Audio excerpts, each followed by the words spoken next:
I am completely pro-government. Yeah. What I am not is socialism. If you we think- can't get can to I a ask- point where we completely understand now and believe, because they're not even keeping it a secret anymore. They call themselves the Socialist Democrats of California and the Socialist Democrats of America. If you can't see that is directly in defiance and against our Constitution and the United States of America, you might be part of the problem of why we're here. Hey everyone, from KQED in San Francisco, this is Political Breakdown. I'm Marisa Lagos. Today on The Breakdown, the final interview in our ongoing series with the many candidates vying to be California's next governor.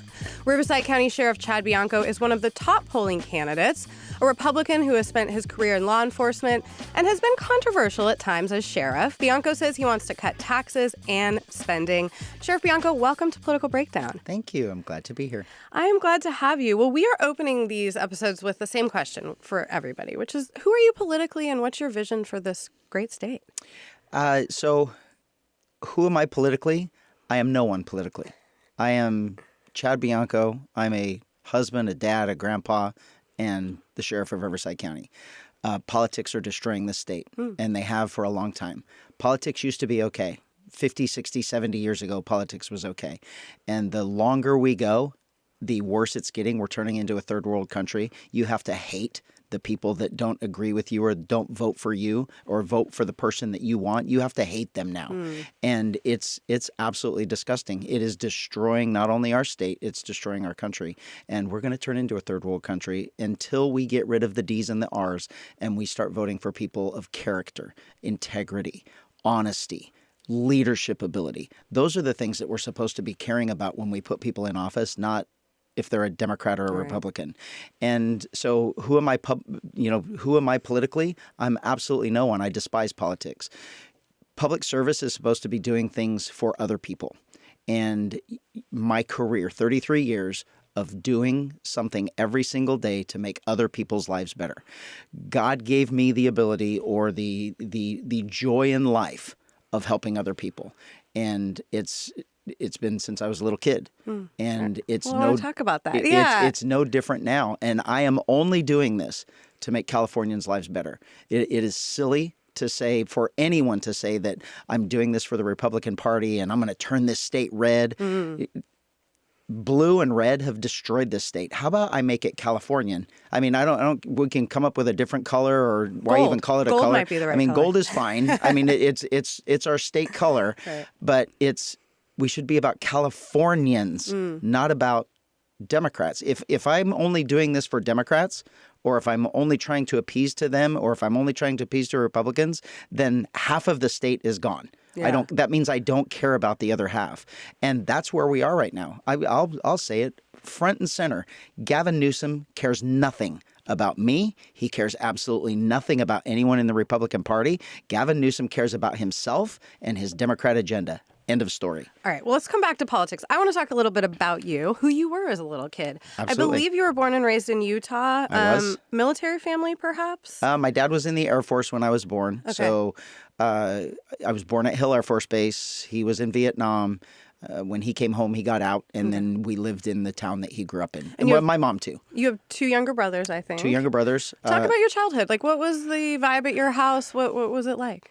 I had an amazing childhood. I had an amazing dad. My mom and dad both worked, so we were in a very small town. My grandparents were also amazing, both sides of the family, and both sides were different experiences. I had a business side of the family, and I had a hardworking. I mean, they're all hardworking, but a more of a Blue collar, maybe? blue collar ranching. Outdoor side of the family, and I grew up both ways. Yeah. I obviously leaned one way, but the upbringing was great. I was raised by a town of men that believed in integrity, that believed in helping other people, that believed that they were all my dads and they were watching out for me while I was it was a small town, 1,000 people, hardworking people, and my mom and dad knew everything I did that day before I got home.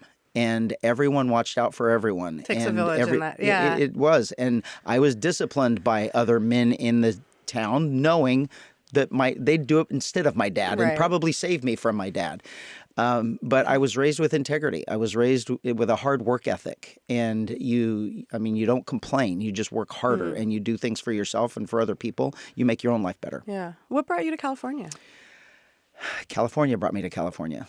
I was 11 years old. I came to Santa Monica to play in the Little League World Series. Oh, my gosh. And we were put up with a family here. Me and my best friend, we were 11. A family took us in for the 10 days, and they had a 13-year-old boy and a 16-year-old daughter. And they took us everywhere. She had a driver's license. She took us everywhere. We were at the pier. We were at the beach. Two 11-year-old kids from a small town, we had never heard of an arcade. So we go into this building that is nothing but it's an arcade, and it's like, oh my gosh. And then we went to their birthday parties and for their friends in the park. It was amazing. My entire life was about baseball. But when I got home from that trip, I could not remember one single thing about the games. I couldn't tell my mom and dad anything about the games other than I know we lost, but I told them I'm moving to California. Yeah. I know faith is a big part of your life and your family's life. You, I believe, are active in Sandals Church, an evangelical church. What drew you to the evangelical world, and how does your faith shape the way you approach your public service? My faith affects everything I do. It affects my family life. It affects my work life. It's something that is a major part of me. I grew up in a very small town with different religious backgrounds on both sides of the family. And when I came to California, I found more of the I can't even say it. Evangelical, yeah. Thank you. Christian church. It was Harvest Church in Riverside. Pastor Greg Laurie. That is his calling, is bringing people to Jesus Christ. And the first time I went to his church, it was the message that I needed to hear. It answered a lot of questions that different religions were causing in my head, and it answered that, and it's been different for me ever since. I think that the world that I live in, the world I live in is evil.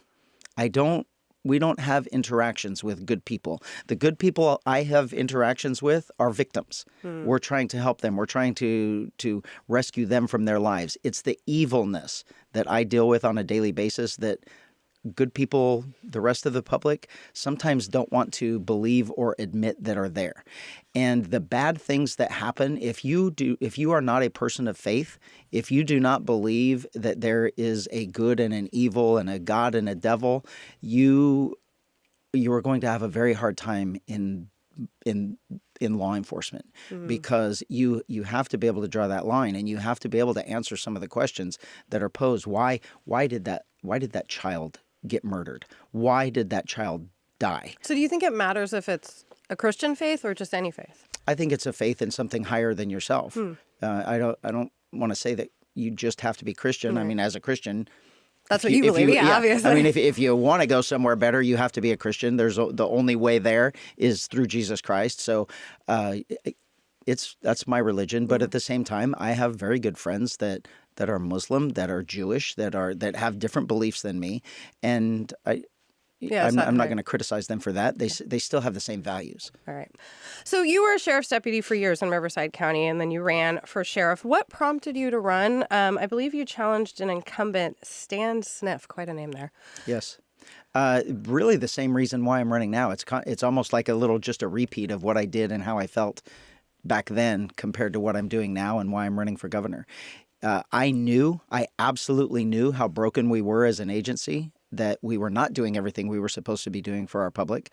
The morale in my department was absolutely horrific. We were having between 30 and 40 deputies leave every 2 weeks. It was disastrous. We were lying to the public about where we were spending money, about how we were spending money, about how we were providing a service. There was nothing honest. There was no integrity coming from the leadership of our agency, and I knew we should be doing better. And it got to a point where I can sit and complain about it, I can go along with it, or I can fix it. And the only way you could fix it is by having that top spot. You couldn't do it I was in a upper level management position, but I can only affect the people right below me. I can't make department-wide changes. I can't help the county unless you're in that top position, which is exactly why I'm doing this, because I can complain. I can fight in Sacramento as much as I want. I can't save the state unless I have that spot. There's been some controversy. You oversee 5 jails, and a 2024 investigation by the New York Times and local paper called the jail system the second deadliest in the nation. Why do you think they cited 2022 as the year they really focused on 19 people died? Why do you think that is? And have you made any changes to prevent things like suicides and overdoses and murders? The answer is yes and no, but it's all fake. It's all complete BS. It is a complete distortion of fact and reality made by not the New York Times. Well, then tell us what's the reality. It's by a reporter that in 2022 set in a group of Democrats to determine and decide how they were going to get me out of office. And it's by fake news articles. I mean, 19 people did die, correct? 19 people out of 66,000. Okay. So let me put it to you this way. The average in California, the death rate in California is 644 per 100,000.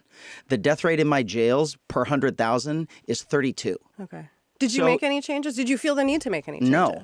And it's yes and no. So the reason why I assume you don't want anybody to be dying in your jails. You don't want anyone dying, but the reality is they do. People die every single day. No one has died because they were in jail. They died while they were in jail. I do not, and I would never criticize a mother or father because their son overdosed in their house. I would never criticize a wife if her husband committed suicide. So why am I, as the sheriff, getting criticized when people commit suicide or overdose in my jail? It was not my fault. They chose that. But this is the reality that we're in, that we blame everyone else instead of the person that's responsible. In 2022, when all of this happened, my average jail deaths are 9 per year. That is extremely, extremely low, one of the lowest ever. In 2022, it went to 18.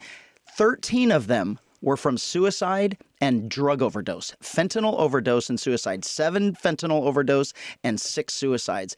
At the same time in the entire country, suicides and fentanyl overdose were astronomical, astronomical. But somehow I'm supposed to be responsible for it, while at the same time, these same reporters are completely ignoring the unbelievable death rates, murder rates, suicide rates, and overdose rates in our state prison controlled by Newsom and a Democrat agenda. They're ignoring that and just concentrating on me. And I'll tell you why it's fake, why it is complete BS, because no one has asked me how many people died last year or the year before. Tell us. Or the year before. Well, last year there was 8. The year before that there were 6. So there has been a huge decrease. That's significant. It's back to normal. It was a complete anomaly in 2022 all across the country. Related to but the reporter that now works for the Times was one of our local reporters in that group of Democrats of how are we going to get rid of Chad Bianco. And the ACLU was all part of it. The 2 newspapers part of it, and said,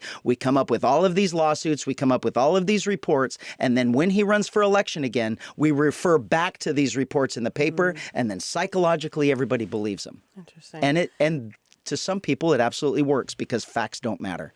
All right. Well, I want to give you the opportunity to respond to a few things. I know you get heated about these issues, but it's another passionate, thing, not heated. It is passionate, and I appreciate that. My entire life is about truth. Law enforcement is about truth and lies, integrity and not.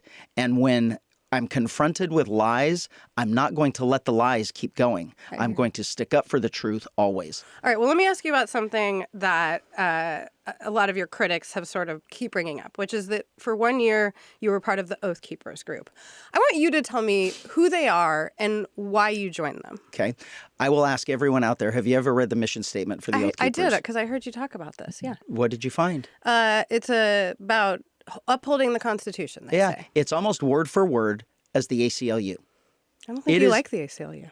The ACLU is horrific because the ACLU is absolutely nothing what their mission statement said. Okay, well, tell us. Let's stick on the Oathkeepers. So you can't criticize me if you I'm not, love I'm the. just No, I'm not why you. I mean critics. You can't say how horrible I am when you love the ACLU, but you don't like someone that upholds the Constitution. So what drew the you to them? Oathkeepers was a group of law enforcement officials and military officials that swore an oath to defend our Constitution against all enemies, foreign and domestic.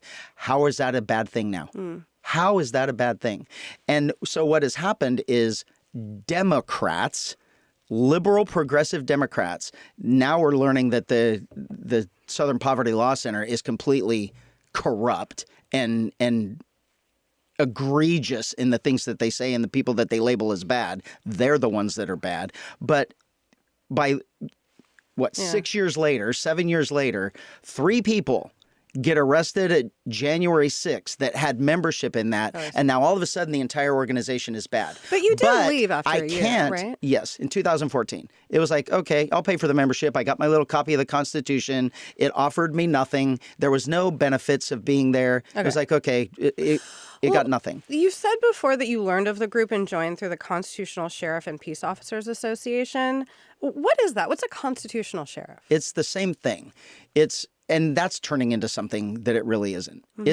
I swear an oath to defend my Constitution, federal and state. I did not swear an oath to a governor. I didn't swear an oath to a mayor, a board of supervisors, or any other person. My oath is to the people of our state and our country, and it's abiding by the document that has made us the greatest country in the history of the world.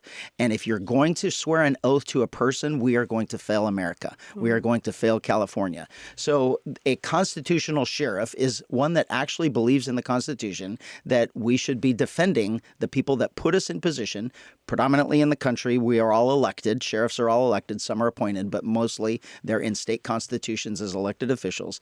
My role is to defend people and their constitutional rights. And that it's very, very basic. It's the current environment that we're in that everything has to be made political. And how something is now bad when you are defending the Constitution, that's bad. I mean, it's interesting because critics see that and the Oathkeepers as almost anti-government. And I'm curious, like, I am completely pro-government. Yeah. What I am not is socialism. If we can't get to a point where we completely understand now and believe, because they're not even keeping it a secret anymore, they call themselves the Socialist Democrats of California and the Socialist Democrats of America. If you can't see that is directly in defiance and against our Constitution and the United States of America, you might be part of the problem of why we're here, because I am a huge fan of government.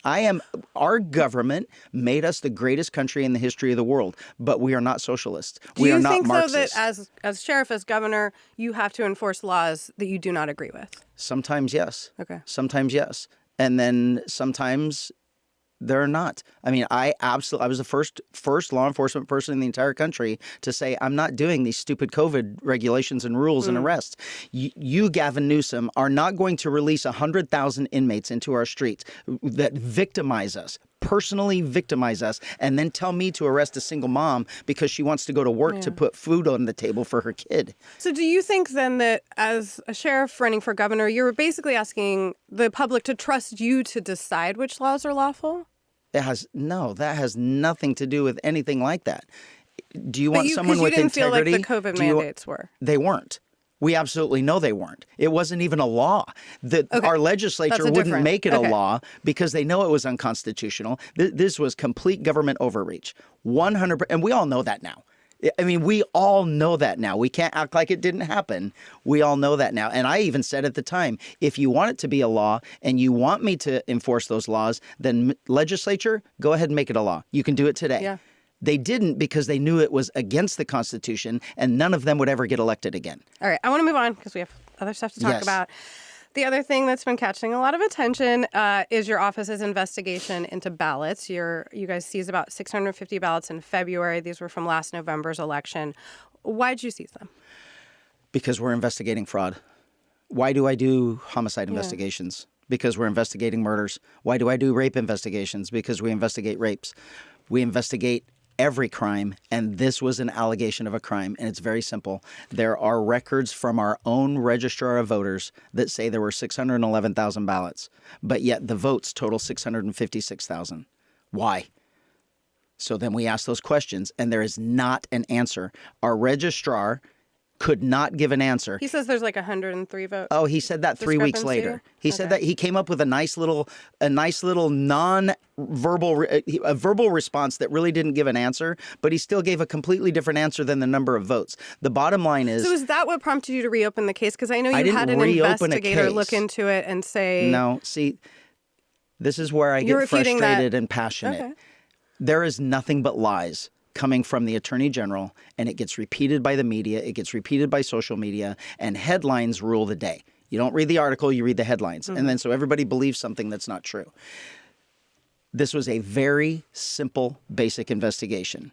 How do you have 611,000 ballots and 656,000 votes? Nobody knew. So it's okay. We went to a judge and said, the only way we're going to know if there's fraud, how many ballots are there? We need to count the ballots, not count the votes, not overturn an election. How many ballots? And my very first press conference, I said, I want the number to be exact. I want to say there are 656,000 ballots, the same number of yes and no votes. Now, all you people that think they're a fraud, it's not fraud. Yeah. Stop. We're doing everything we can to make good elections, safe elections, and real elections.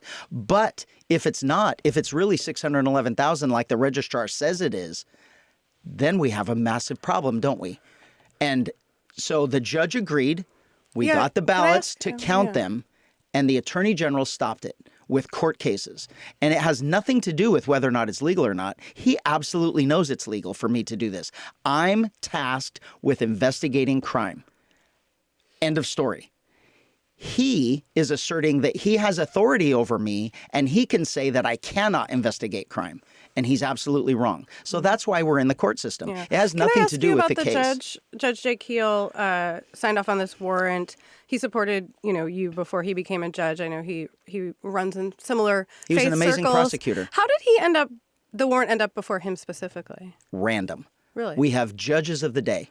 Every single day there are judges of the day. And they rotate all of the time. Every single day, they rotate. And when you have one time, when you go back for another one, it might be a completely different judge on the same case because our county rotates every single day. It is luck of the draw, random. There is no picking of judges. Yeah. Do you think that voters should have faith in our elections? They should. And how do they have faith in the elections when the attorney general is trying to stop the investigation to prove it? You are running for governor. You talk about cutting taxes and spending and paying for it by cutting fraud, waste, and abuse. I'm curious if there's like one or two specific areas that you would point to as where you would, like, what's the fraud you're talking about? We absolutely know that there are billions of dollars in fraud per year in homeless. But give me some specifics. Homelessness. Okay. Why is no money helping the homeless? We have $25 billion that they can't account for. They have no idea where it went. But if you actually go to Skid Row. Skid Row is ground zero of the homeless failure because not only are they getting state money, they're getting $2 billion per year minimum from Los Angeles. All you have to do is go there and see that none of that money makes it to the people that are on the streets. There are tons of millionaires and they're not billionaires, but there are tons of mega millionaires out there now. There are tons of people with big expensive yachts and big expensive houses, but none of that money got down to the people that actually need it to help them. It is complete fraud. It is complete embezzlement and fraud in nonprofits and NGOs that are stealing all the money for administrative fees because the legislator made it legal for them to do that, and none of that money is getting. It's an industrial complex created by our state government to launder tax money, and then those people that are getting the money, they're putting that money back in the campaign coffers of the people that keep that money funding. That has to stop, and it's going to stop on day one. And it's not just that. We're learning now of the medical fraud, of the school daycare fraud. This state is ripe with fraud because the state doesn't care where that money goes because it's not theirs. Legislators don't care. It's not their money. Just take more money from the rest of the state. Give it over to here. Their answer is more money. We cannot. Newsom's response to homelessness is he's so great because he gave more money than any other person in history to the homeless. Well, the amount of money means absolutely nothing. I'm going to measure homeless by less tents on our sidewalks. That's how you judge whether or not you're doing something right, not by how much money you give to your friends. Yeah. Your Republican opponent in the race, Steve Hilton, has attacked you for in the past saying you have to follow SB 54. That's the state sanctuary law. I know you oppose it, but as sheriff, you're bound by law. Imagine that. Yeah, just tell us, how have you handled that? How have I handled Steve Hilton? No, SB 54. I mean, I really don't care about Steve Hilton I don't because it's all Hilton. lies. SB 54 has to go. Yeah. It's making you less safe. It's making everyone in this state less safe. Do you think, though, that there is any truth to this idea that if local law enforcement are cooperating, hand in hand with immigration enforcement, that it's harder for you to get them to come forward for crimes? No. You haven't had that. Do you know that immigration worked perfectly well up to 2017? Do you know that people were being deported every single day up until 2017? Do you know that ICE was never in our neighborhoods, never in our businesses, never doing any of that up until 2017? What happened in 2017? Sanctuary state. And law enforcement told them, told the governor, told the legislature that this is going to be the result. And here's the thing. In my world, when it doesn't make sense, that means it was on purpose and there's something else. They purposely knew that ICE would be in our streets, and now they're saying it's victimizing our residents and everything else. Well, they caused it. Yeah. Because what should be happening is ICE should be going into our jails and taking all of those people and deporting them. Then they wouldn't have to go into our cities and into our communities and into our businesses to find the people that we release from jail. This is so common sense it is even funny. So before SB 54 in Riverside, you were doing that. The entire state was doing it. The entire state some was counties no, had they were laws, not. but... No, they were not. The entire state was doing it. Every single sheriff was doing what they should be doing, and it's releasing criminals in our jail who are in this country illegally over to ICE to deport them. Do you think, though, that you would want your deputies actually in the field doing immigration operations? And they never were. Yeah. No, I'm just asking your opinion on that. They absolutely never were. There should never be a local law enforcement officer doing immigration enforcement. Because here's, and I've repeatedly said this, this is the ultimate reason why we can't. The people come from other countries come from corrupt law enforcement. So when they come here, we know that we have to build relationships with that community because we have to keep them safe. Whether they're here visiting, here illegally, or in this country legally, our job is to keep people safe. If they are afraid of law enforcement, they are going to be victimized. So this is what I cannot have. I cannot have a 12-year-old little girl being repeatedly raped because she's being threatened with deportation or the deportation of her family by the suspect. I have to have that little girl very, very confident that when she sees someone in a uniform, she can run to them for help, and we are going to help her. That's how it was before this state made sanctuary state. That's how law enforcement worked, and that's how we have to. That's what we have to get back to. The Democrat mission of sanctuary state did it on purpose to victimize our communities. Okay, I would love to keep talking to you about this, but we are running short on time. I just have one more policy question and then our fun ender. There's been, since Roe v. Wade was overturned, a lot of sort of tension between states. And Louisiana has sent an extradition request to California for a doctor to face charges for allegedly sending a woman abortion pills there. As governor, how would you handle this case? Would you extradite the doctor? 100%. Okay. 100%. If you're going to break the law, you're going to suffer a consequence. I'm so over this love affair with criminals. What about our shield laws here, though? It wasn't here that he broke the law.